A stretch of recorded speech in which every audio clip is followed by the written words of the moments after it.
Le premier-né est en relation avec un nouveau commencement. Dieu commence en et avec un premier-né. Le premier-né montre où et comment Dieu commence. Le début d'Israël en tant que nation, en tant que peuple devant Dieu, était lié au premier-né. Tous les premiers-nés m'appartiennent. Le jour où j'ai frappé tous les premiers-nés dans le pays d'Égypte, je me suis sanctifié. Tous les premiers-nés en Israël. Nombre 3:13, version anglaise. Par le choix des premiers-nés, Dieu entama l'histoire de ce peuple. Par conséquent, l'expression parle du nouveau commencement de Dieu.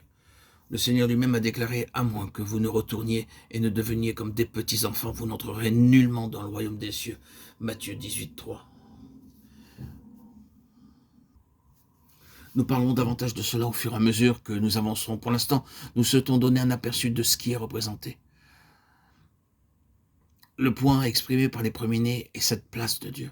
Il représente les droits de Dieu. La pensée, l'idée des premiers-nés était présente dans tous les domaines de la vie du peuple d'Israël.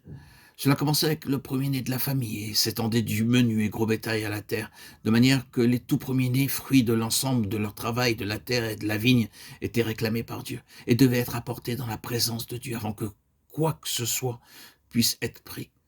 En effet, Dieu a tellement insisté sur ce principe qu'au cours de leur histoire, s'il survenait de leur part un manquement aux prémices, ils perdraient l'intégralité de la récolte. Vous vous souvenez de ce que l'Éternel a dû dire à son peuple par l'intermédiaire du prophète Malachie au moment où l'aniel avait tout recouvert, que la récolte était perdue et que l'on constatait la faillite dans tous les domaines. En réponse à la question pourquoi, l'Éternel répondit que c'était en raison de leurs dîmes et offrandes. Apportez toute la dîme, dit l'Éternel, et vous aurez la bénédiction en abondance. Il s'agissait du peuple de Dieu et des droits de Dieu, si bien que les premiers-nés représentaient ou symbolisaient la place de Dieu, et les droits de Dieu comme étant premiers, suprêmes. L'église des premiers-nés représente tout d'abord ces deux choses.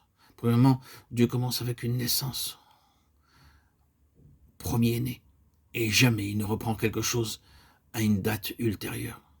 Il s'agit d'une loi pour Dieu, selon laquelle il ne reprendra jamais quelque chose qui soit à un stade avancé. Il commencera dès la naissance cette chose, peu importe la longueur de son histoire, peu importe l'ancienneté de sa tradition. Si Dieu la reprend, il la ramènera au tout début, au moment où cette chose a pris son origine en lui.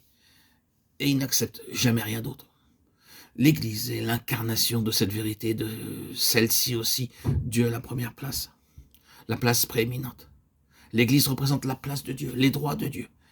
Israël est représenté comme un peuple qui est sorti de la mort par une intervention puissante de Dieu, hors d'un endroit où la mort active faisait rage et s'étendait telle une couverture sur la terre. Il y eut cet acte de Dieu qui signifiait que pouvoir était donné au peuple de vaincre la mort. Il y avait ceci de Dieu en eux, qui mettait en échec et au défi l'autre, une œuvre ultime de mort. Et ils sont considérés comme un peuple qui a été dans la mort et qui en a été retiré dans la résurrection. Cette même vérité est exprimée dans leur propre histoire encore, à la mer Rouge, puis de nouveau au Jourdain.